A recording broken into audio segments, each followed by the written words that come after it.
Hi అండి. అందరూ ఎలా ఉన్నారు? నేను చాలా బాగున్నాను. మీరెలా ఉన్నారన్నది నాకు కామెంట్ సెక్షన్‌లో చెప్పేయండి. ఇప్పుడు నేను ఎగ్ ఫ్రైడ్ రైస్ మా ఇంట్లో మేము ఎలా చేసుకుంటామో చూపిస్తాను. దానికంటే ముందు please like, share and subscribe to my channel. అయినా ఎగ్ ఫ్రైడ్ రైస్ అంటే ఎవరికిష్టం ఉండదు చెప్పండి? ఫస్ట్ పాన్ పెట్టి స్టవ్ ఆన్ చేయాలి. బాగా హీట్ అయిన తర్వాత 2 టేబుల్ స్పూన్స్ ఆయిల్ వేసుకోవాలి. అందులోకి ఒక 4 కోడిగుడ్లను పగలగొట్టి వేసుకోండి.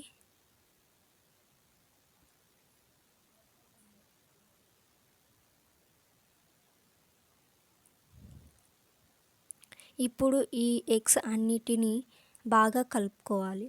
ఇక్కడ నేను చూపిస్తున్న విధంగా కలుపుకోవాలి. ఇలా కలుపుకున్న తర్వాత వీటన్నిటిని ముక్కలు ముక్కలుగా చేసుకోవాలి.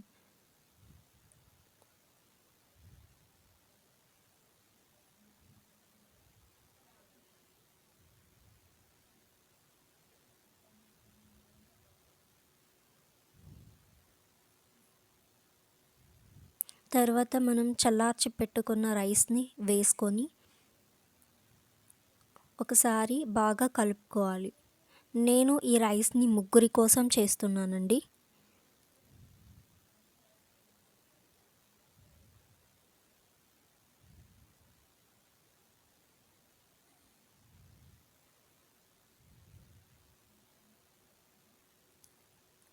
ఇందులోకి 1½ table spoon salt, half table spoon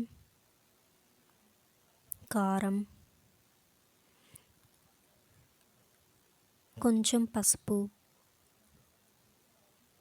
కొంచెం పెప్పర్, కొంచెం చికెన్ మసాలా అండ్ కొంచెం గరం మసాలా వేసుకొని మొత్తం ఇంకొకసారి బాగా కలుపుకోవాలి. అన్నాన్ని ఉండలు లేకుండా కలుపుకోండి. తర్వాత ఇందులోకి సోయా సాస్ని వేసుకోవాలి. ఇంకొకసారి బాగా కలుపుకోండి. ఇలా కలుపుకున్న తర్వాత ఒకసారి టేస్ట్ చూసి మీకు ఏమైనా ఉప్పు, కారం అలా తక్కువ అనిపిస్తే అందులోకి వేయండి. ఫైనల్గా మనం కొత్తిమీర, పుదీనా వేసుకొని దించేసుకోవడమే, అంతే. ఆహా, స్మెల్ అద్దిరిపోతుందండి. ఇప్పుడే ఈ రైస్ని ఆనియన్స్తో తింటుంటే అదిరిపోతుంది. మీరు కూడా మీ ఇంట్లో ట్రై చేసి ఎలా ఉందో కామెంట్ సెక్షన్లో చెప్పేయండి. బాయ్ గైస్, నెక్స్ట్ వీడియోలో మళ్ళీ కలుద్దాం. Please like, share and subscribe to my channel.